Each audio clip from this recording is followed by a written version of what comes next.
Les relations entre le Bénin et la Norvège se sont approfondies les dernières années.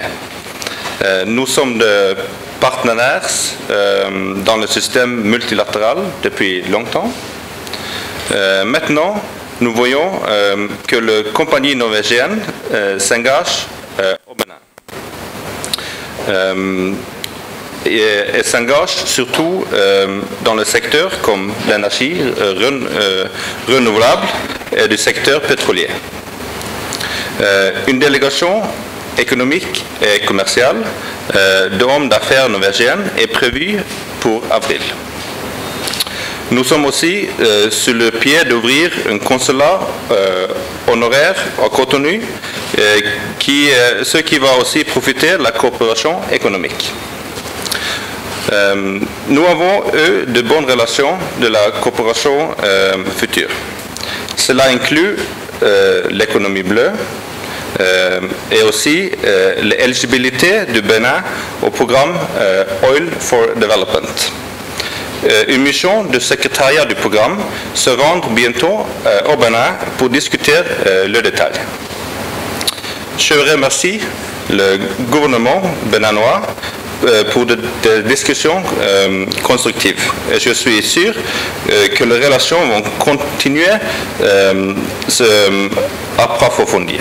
Et nous sommes très heureux de l'accueillir et dans le cadre du suivi, comme il a indiqué tout à l'heure, de la visite que le président de la République a effectuée en Norvège au mois de novembre, visite qui a permis de consolider les relations entre ce royaume et notre pays, visite qui a aussi permis d'ouvrir des perspectives nouvelles qui sont concrètes à cette coopération. Je peux vous dire d'ailleurs que demain, dans le cadre de la PIEX, une réunion sur le cadre de coopération dans le domaine des investissements aura lieu. La NABA, qui est l'association des hommes d'affaires norvégiens, va se rendre ici dans quelques temps. Le ministre a indiqué tout à l'heure que l'équipe de Oil for Development, ce programme auquel le Bénin est devenu éligible à l'issue de la visite du président de la République, une équipe de Oil for Development va se rendre ici au mois de mars prochain. J'ai également, au cours de cette séance, demandé que la Norvège nous soutienne dans un certain nombre d'initiatives que nous allons prendre sur le plan international, dans la conquête que nous souhaitons faire de certaines fonctions sur le plan international. Je ne vais pas en dire plus pour le moment, parce que c'est un travail qui se fait patiemment sous le leadership du président de la République. Mes collègues ministres ont, chacun dans leur secteur, exprimé les préoccupations qui sont les leurs, ont exprimé les progrès que nous faisons avec la Norvège, mais aussi les attentes qui sont celles de notre gouvernement dans ces divers domaines-là.